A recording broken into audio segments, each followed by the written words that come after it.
The problem with that is excuses don't work on the day of judgment. Mm. There ain't no excuses. That's right. You did or you didn't. That's it. You followed or you fell and did not get up. That's it. Mm. You know, Aaron wants to step back and say, you know what they did, but Aaron was just as evil as they were. Uh-huh. Uh-huh. And if you associate with evil, you will be evil. That's right. That's right. And the problem in our world today is we don't recognize what evil is. Mm-hmm. There's a website I have on my phone called WorldScope. It has two categories on it. It's very interesting. It tracks the number of deaths worldwide from coronavirus. Mm-hmm. The other tab tracks the number of deaths from abortion. Mm. 200,000 people have died from coronavirus around the world. That's what the number is right now.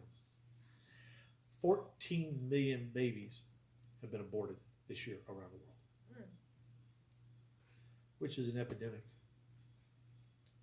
And ironically, in both bills that have gone through Congress, they've included provisions for abortion funding. Mm.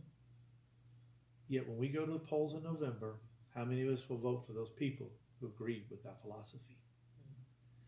And then we wonder why our nation is heading a path of evil. It's because we vote them in. I've heard people say, well, you know, pulpits should be politically active. I'm not politically active. I'm saying we need to be spiritually active. Mm-hmm. Mm-hmm. And we need to vote with our spiritual values. Mm-hmm. And if there's nobody that has our spiritual values, we need to find people who will run to have them. And we need to support them and guide them. If we know people who are good Christian people that are running for office, we need to make it well known. The only way this country is going to be there for our children, grandchildren, whoever else you want it there for, is if it understands the necessity of God. We have the amendment that says country will not be a respecter of religion. We have freedom of religion. It doesn't mean we have freedom from it. And that's what a lot of people try to push right now. I think it's ironic that our politicians will say Lowe's and Home Depot are important, but going to church or not. That gives you a pretty good insight to what type of people we've elected. But Jim, they're the same party I am. Oh, so you're not a Christian then. Because if you're more likely to vote Democrat or Republican than Christian, your vote tells a lot about you. We as a country, as people in this country, and I talk about a country, I'm talking about us. This begins and ends with us. We get the government we allow. And just understand this. Just as much as they can tell you right now to stay at home or go wear a mask or anything else, they can come out and say you can't go to church. And don't kid yourself if that's not on the agenda of a lot of them.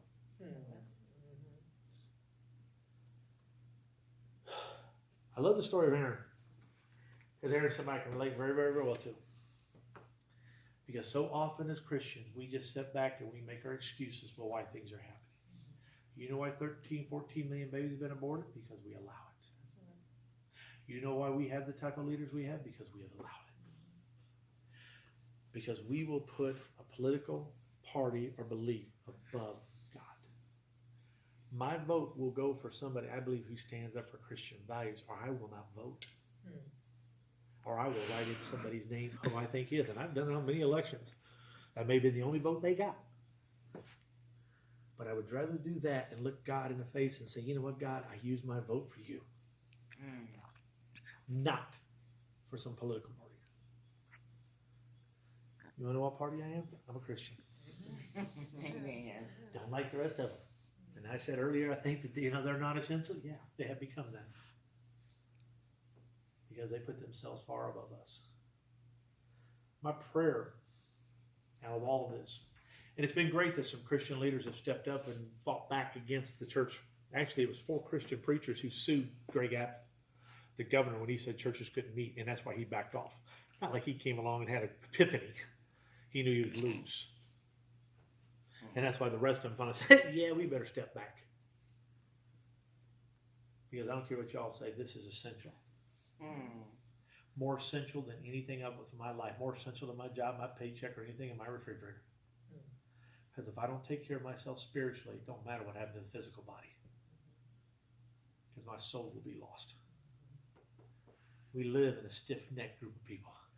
The question is, are we going to rise above it or become like it? Amen. I want to sing a special song. We prepare for the Lord's Supper. Don't need a songbooks for it because you know it by heart. And I want to sing it for a reason. And I want to have a couple things I want to say. I'm going to have a prayer, then we'll sing the song and go directly to the Lord's Supper. The song is Jesus Loves Me. And I think a lot of times we sing these little kid songs and we miss the meaning. It's more than just the Bible told me so. The Bible showed me that love. And the Lord's Supper is a time for me to contemplate just how great that love is. When I read John 16, it says, for God so loved the world. That 2-letter word is just so huge. I mean, it's just beyond my comprehension that God could love me that much.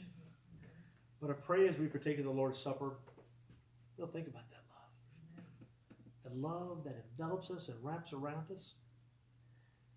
It's not a virtual hug, it's a real hug that we should embrace and feel every day.